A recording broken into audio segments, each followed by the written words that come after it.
Hola, muy buenos días. Hoy vamos a hablar sobre el oidio en la uva.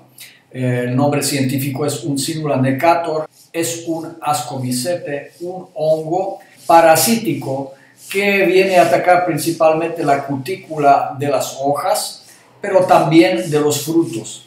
El problema es que cuando se dan las condiciones para su desarrollo, por ejemplo, temporadas muy lluviosas, o ciertas condiciones bióticas en el viñedo, entonces el oidio puede dar entrada a otros hongos, por ejemplo a Botrytis cinerea.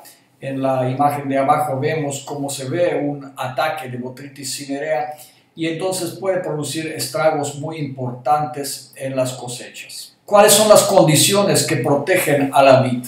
Bueno, primero que nada hay que asegurarse que la vid tenga un efectivo mulching, porque este favorece la permanencia de hongos micorrízicos, que son hongos que conviven con la radícula de la planta, penetran con sus hifas el sistema aéreo de la planta y los hongos micorrízicos producen metabolitos secundarios que son antagónicos al oidio.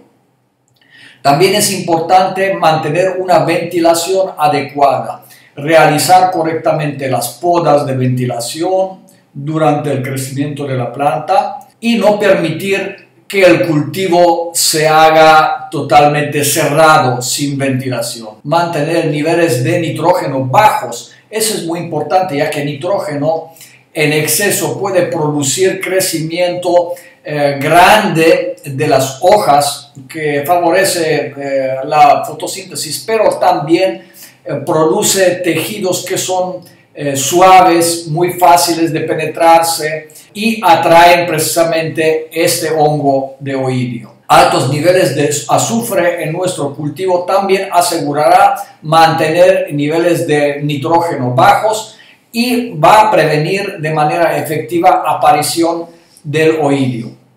También es importante una buena presencia de calcio disponible. Recordemos que el calcio no es un elemento movible, que hay que aplicarlo directamente a los lugares donde queremos tenerlo en el viñedo. Ahora vamos a hablar sobre las aplicaciones homeopáticas en las diferentes etapas de desarrollo de la planta. Número 1, entre el brote y la floración. Aun cuando no aparece el oidio entre el brote de las plantas y la floración, hay que aplicar nosode del suelo a las 6-CH. Nosode del suelo es un preparado homeopático de la muestra representativa del suelo del viñedo y asegura presencia de ciertos hongos antagonísticos al oidio. Segunda aplicación la realizamos al inicio de la floración y utilizamos azufre a la potencia 6-CH. Es muy importante aplicarlo al inicio de la floración, no durante su transcurso, cuando ya estén todas las plantas floreciendo, es tarde. Se aplica por aspersión.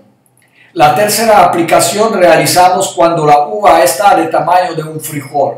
Aplicamos calcárea carbónica a la 4-CH principalmente para endurecer la epidermis de los frutos y dificultar la entrada y desarrollo del hongo. Cuarta aplicación se realiza cuando existen condiciones desfavorables, por ejemplo, demasiada humedad, temperatura baja, y eso normalmente predispone las plantas a recibir ataque de oidio.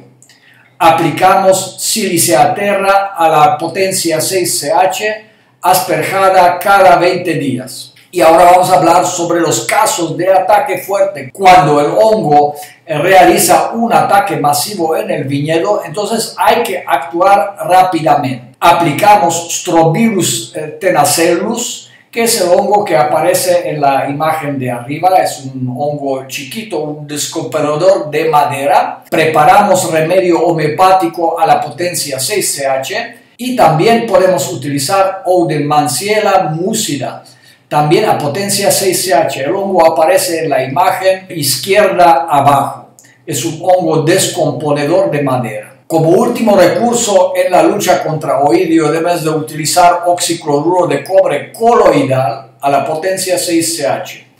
La aplicación de oxicloruro tiene algunas problemáticas porque el oxicloruro de cobre coloidal preparado de manera homeopática va a disminuir de manera importante no solamente el eloídio, sino también algunas micorrizas. Por eso dejamos este recurso al último lugar cuando hay peligro de perder la cosecha o cuando presentamos un ataque masivo en nuestro cultivo. Si quieres aprender más sobre aplicación de homeopatía en los cultivos, puedes anotarte en el curso de agrohomeopatía online. Abajo viene la dirección donde pueden inscribirse y pueden participar, pueden aprender cómo resolver problemas de plagas y enfermedades en diferentes cultivos de manera teórica y práctica durante la duración del curso, que es de un semestre.